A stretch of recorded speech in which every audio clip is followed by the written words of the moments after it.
आज की इस वीडियो में बात करेंगे class 9th subject science worksheet number 64। आज की जो डेट है वो 07/01/2022। Name of the student and name of the class teacher. बच्चे अपना नाम यहाँ लिखेंगे या क्लास टीचर का नाम लिखेंगे। ये जो वर्कशीट है directorate of education GNCT of Delhi द्वारा रिलीज की गई है। जो चैप्टर हमारा चल रहा है ग्रेविटेशन, उस चैप्टर की जो सब टॉपिक है वो हमारा है मास एंड वेट। आज हम मास एंड वेट के बारे में पढ़ेंगे कि मास एंड वेट क्या होता है, इसमें डिफरेंस क्या है, कि क्या दोनों सेम है, इसके बारे में देखेंगे हम।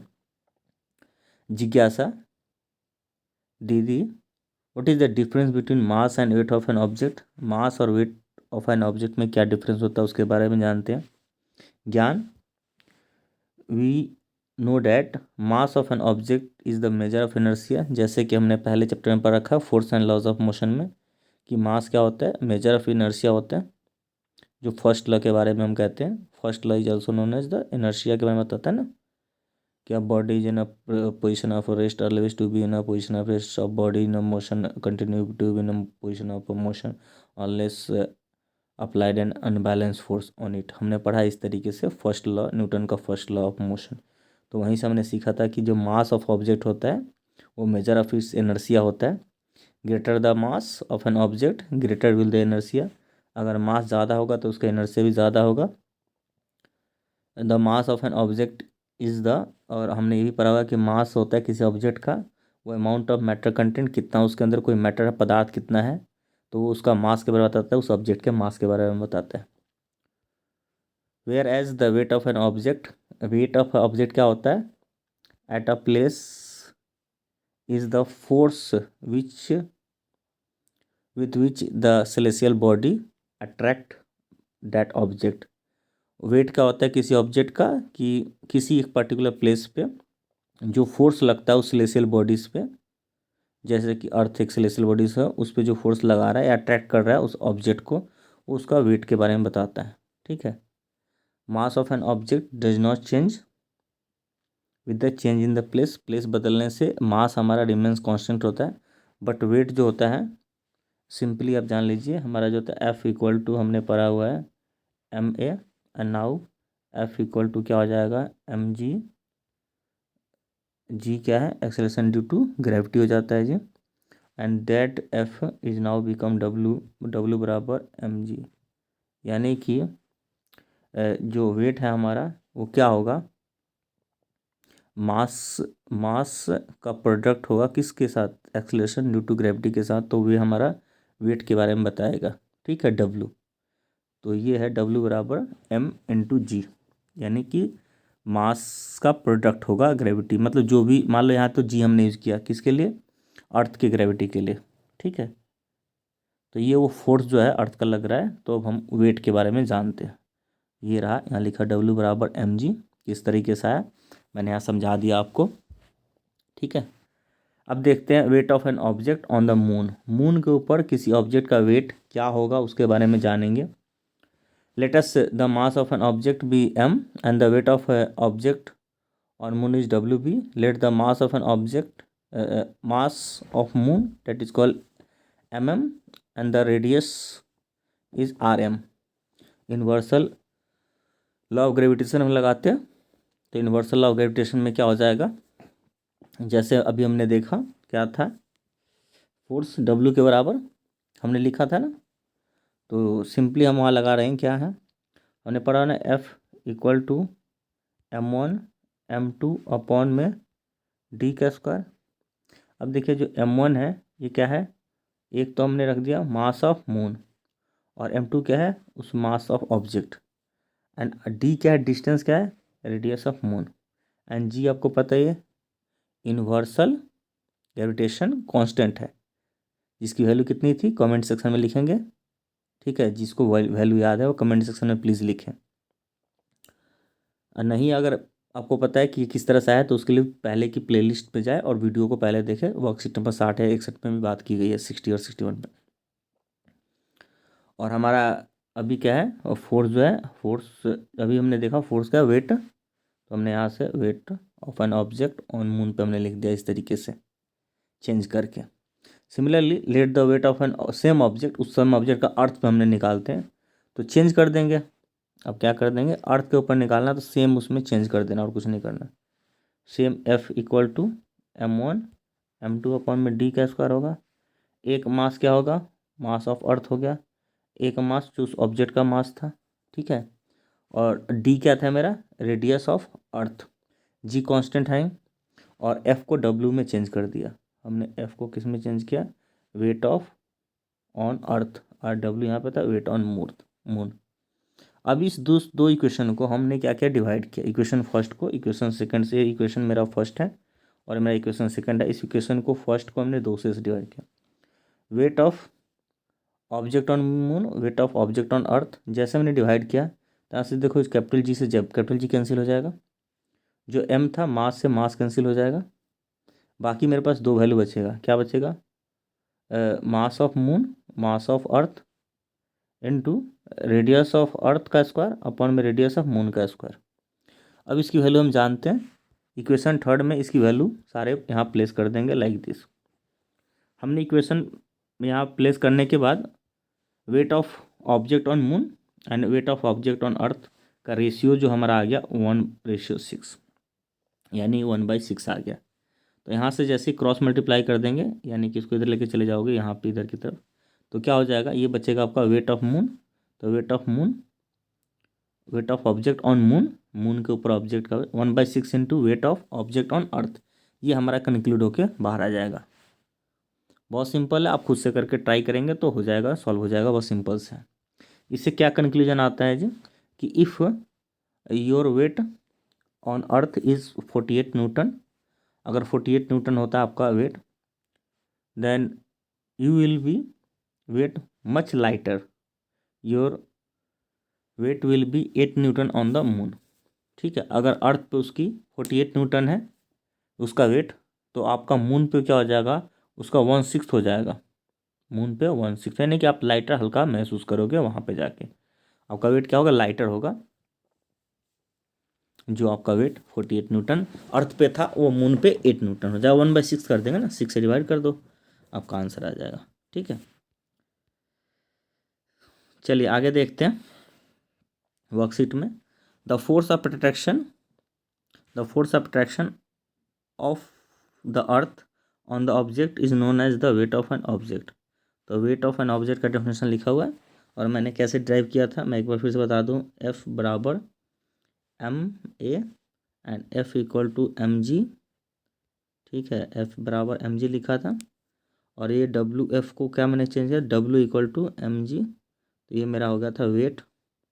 एंड सिंस जो हमारा होता है वेट क्या, फोर्स क्या होता है, फोर्स के एसआई न्यूटन होता है, तो ये हमारी वेट की भी यूनिट क्या हो जाएगी, न्यूटन हो जाएगी। इस तरीके से हमने सॉल्व किया था ये वेट। चलिए आगे देखते हैं। The weight is the force acting downward, it has both magnitude and direction. तो एक तरह का ये क्या होगा, वेक्टर क्वांटिटी होगा वेट। वेट क्या होगा, एक तरह से वेक्टर क्वांटिटी होगा। ठीक है, और आपका मास होगा क्या होगा, स्केलर क्वांटिटी होगा, जिसकी एसआई यूनिट केजी होती है, इसका एसआई यूनिट न्यूटन होता है। तो आप डिफरेंस भी याद कर लेंगे, पेपर में बहुत इंपॉर्टेंट होता है इसका डिफरेंस, पूछा जाता है कभी कभी। थर्ड पॉइंट कहता है कि the weight of an object on any celestial bodies changes due to the gravitational force of that celestial bodies. जैसे मैंने बताया ना कि जब आप वेट निकाल रहे हो तो क्या लिख रहे होते, mg लिख रहे होते, जी किसके लिए थे, ड्यू टू ग्रेविटी के लिख रहे हैं। लेकिन ये जो जी है अर्थ का जी है, अर्थ मतलब कहने का मतलब कि ये क्या है, एक्सेलरेशन ड्यू टू ग्रेविटी जो अर्थ का लग रहा था, जिसकी वैल्यू हमने 9.8 यूज़ किया था। ये जो ग्रेविटी होगा अर्थ का तो स्मॉल जी है, लेकिन अगर किसी दूसरे ऑब्जेक्ट का होगा एक्सेलरेशन, क्योंकि ये डब्ल्यू बराबर क्या है, एम ए तो है, एम ए को तो हमने जी लिखा किसके लिए, अर्थ के केस में। ये एक्सेलरेशन ड्यू टू ग्रेविटी था तो हमने जी रख दिया। अगर ग्रेविटी के अलावा मतलब अर्थ के अलावा किसी और भी तो प्लानट दूसरे सेलेशियल बॉडीज़ का होगा, मान लो कि सैटर्न का कुछ और होगा, तो वो वैल्यू यहाँ प्लेस किया जाएगा ना। तो उसके ऊपर ना ये डब्ल्यू डिपेंड कर रहा है, क्योंकि मास तो सेम है हर जगह, मास तो सेम है ना। तो वही बात यहाँ पे बताया गया है कि जो ग्रेविटेशनल फोर्स होगा उस सेलेशियल बॉडीज़ का, उसके ऊपर उसका वेट डिपेंड करेगा। ठीक है, while the mass does not change, जैसे कि हम जानते हैं कि मास हमारा नहीं चेंज होता है और वेट क्या होता है हमारा चेंज करता है। Therefore the weight of an object, किसी वेट का ऑब्जेक्ट का मून पे क्या होगा, इक्वल होगा to the gravitational force W बराबर एम जी के। जो जी मेरा क्या होगा यहाँ पे, यहाँ जो जी होगा वो क्या होगा, मून का एक्ट कर रहा होगा, gravitational force of the moon acting on the object. ठीक है, ये जो जी होगा वो किसका होगा, मून का ग्रेविटेशनल फोर्स लगेगा। द मास ऑफ, अगला बात करते हैं, the mass of moon is less than the earth, it will exert lesser gravitational force, hence your weight will be lesser at the moon than the earth। जैसा कि अभी हमने देखा कि वेट निकालने का तरीका क्या होता है, एम जी। अगर ये वैल्यू बढ़ेगी, इंक्रीज करेगी, तो ऑब्वियसली बात है हमारा वेट इंक्रीज करेगा। और ये जी की वैल्यू अगर डिक्रीज करेगी तो ऑब्वियसली बात है वेट भी डिक्रीज करेगा, because mass is same in both cases. यहाँ भी एम ही रहेगा, यहाँ भी एम ही रहेगा। ठीक है, मास दोनों जगह सेम रहेगा, मास इज सेम एवरीवेयर। तो वेट किस पे डिपेंड कर रहा है, हमारा वेट जो है जी के ऊपर डिपेंड कर रहा है। अगर जी जिसका ज़्यादा होगा उसका वेट ज़्यादा होगा, जैसे अर्थ का ज़्यादा है तो वेट उस ऑब्जेक्ट का ज़्यादा बताएगा। अगर मून का कम है तो उस पर उसका वेट कम बताएगा मून के ऊपर। आई होप आपको ये बात समझ में आई होगी। आगे चलते हैं। नेक्स्ट पॉइंट,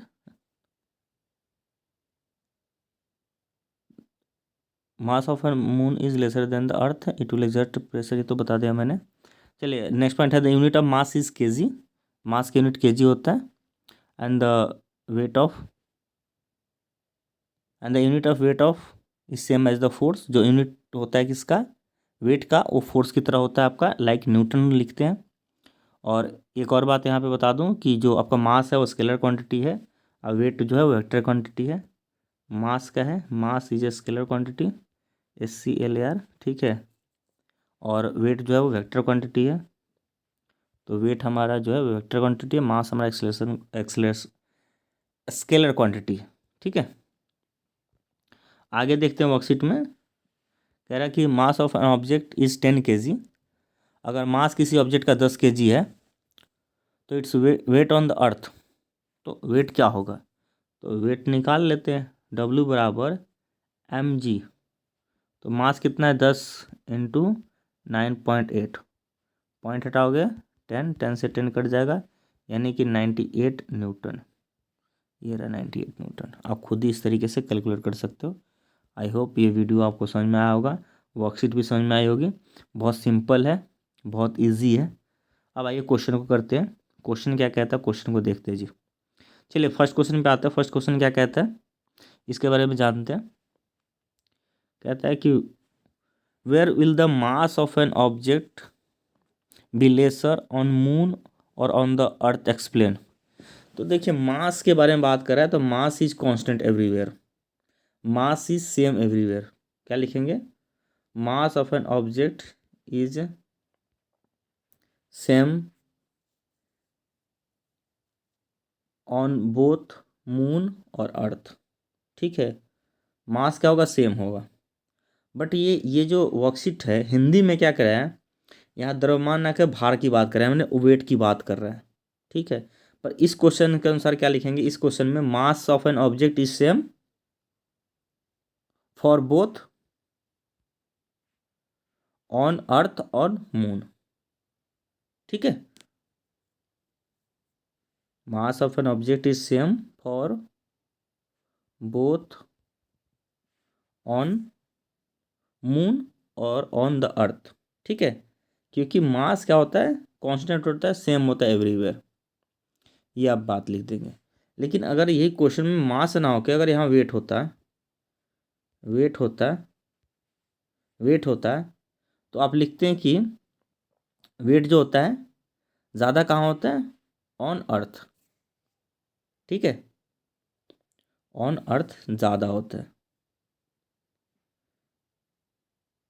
ठीक है, इस चीज़ को कैसे एक्सप्लेन करते हैं, यहाँ से एक्सप्लेन कर देते हैं कि वेट ऑफ एन, हम जानते हैं ना कि वेट ऑफ ऑब्जेक्ट ऑन अर्थ कितना हो जाएगा जी, 6 टाइम्स हो जाएगा। ये जब इधर जाएगा तो मल्टीप्लाई करें 6 से, 6 टाइम्स क्या लिखेंगे, weight of object, weight of object, ठीक है, या weight of object on moon ऐसे कर दो ना, 6 times weight of object on moon equal to weight on object on earth, ठीक है।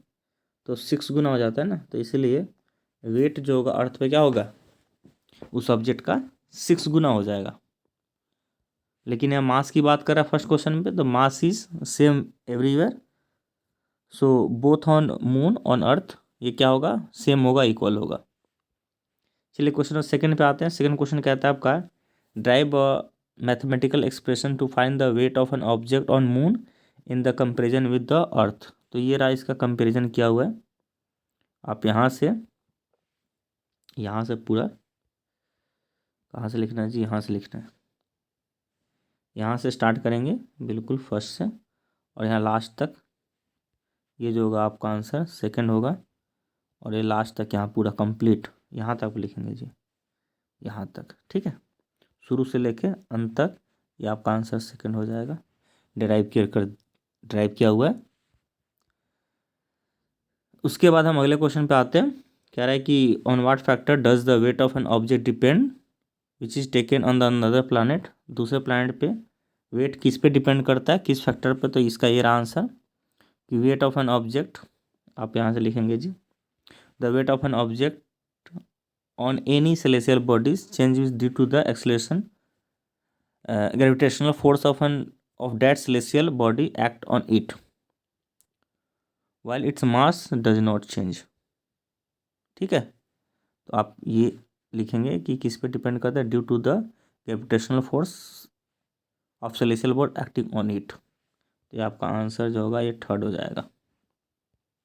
चलिए फोर्थ क्वेश्चन पे आते हैं। इसमें फोर्थ क्वेश्चन कहता है कि the weight of a person is 10 Newton.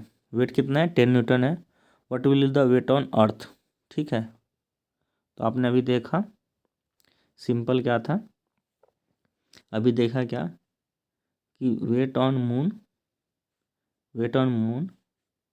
Into 6 time weight on earth, ठीक है। तो ये दे रखा है वेट पर्सन का मून पे 10 न्यूटन है, तो 6 into 10 equal to weight on earth हो जाएगा, यानी कि 60 newton equal to weight on अर्थ,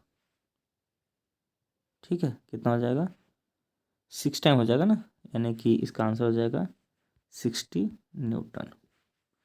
6 गुना हो जाएगा ना, 1/6 था ना वहाँ पे, तो इसका 6 गुना कितना होगा, 60 न्यूटन हो जाएगा। तो आई होप ये आपकी वर्कशीट समझ में आया होगी और इसका क्वेश्चन आंसर भी आपको समझ में आएगा, वीडियोज़ भी समझ में आएगा। ये जो भी वीडियो आप देख रहे हैं, आप सिंपली AMAR अमर SIRJEE अमर सर जी यूट्यूब चैनल से आप देख रहे थे।